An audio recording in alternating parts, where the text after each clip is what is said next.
After these things, Paul departed from Athens and went to Corinth. And he found a certain Jew named Aquila, born in Pontus, who had recently come from Italy with his wife Priscilla, because Claudius had commanded all the Jews to depart from Rome. And he came to them. So, because he was of the same trade, he stayed with them and worked, for by occupation they were tent makers. And he reasoned in the synagogue every Sabbath, and persuaded both Jews and Greeks.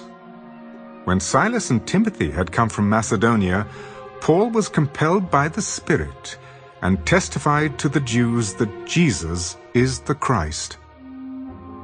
But when they opposed him and blasphemed, he shook his garments and said to them, "Your blood be upon your own heads. I am clean. From now on I will go to the Gentiles."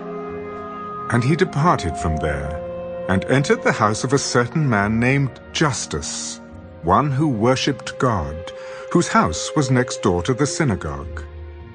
Then Crispus, the ruler of the synagogue, believed on the Lord with all his household.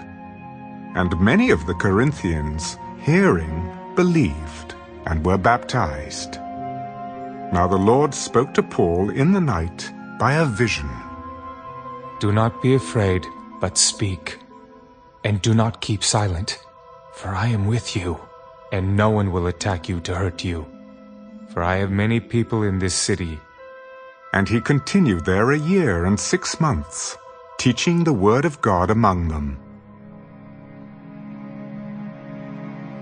When Gallio was proconsul of Achaia, the Jews with one accord rose up against Paul and brought him to the judgment seat. This fellow persuades men to worship God contrary to the law. And when Paul was about to open his mouth, Gallio said to the Jews, "If it were a matter of wrongdoing or wicked crimes, O Jews, there would be reason why I should bear with you. But if it is a question of words and names in your own law, look to it yourselves, for I do not want to be a judge of such matters." And he drove them from the judgment seat. Then all the Greeks took Sosthenes, the ruler of the synagogue, and beat him before the judgment seat. But Gallio took no notice of these things.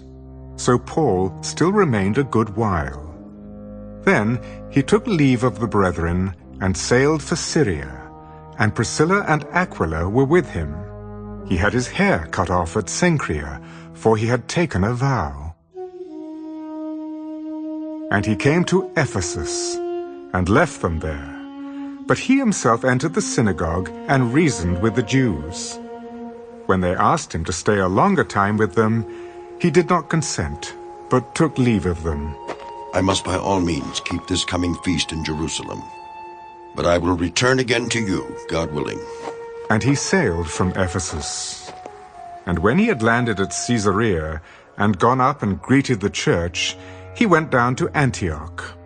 After he had spent some time there, he departed, and went over the region of Galatia and Phrygia in order, strengthening all the disciples. Now a certain Jew named Apollos, born at Alexandria, an eloquent man and mighty in the Scriptures, came to Ephesus. This man had been instructed in the way of the Lord, and being fervent in spirit, he spoke and taught accurately the things of the Lord, though he knew only the baptism of John. So he began to speak boldly in the synagogue.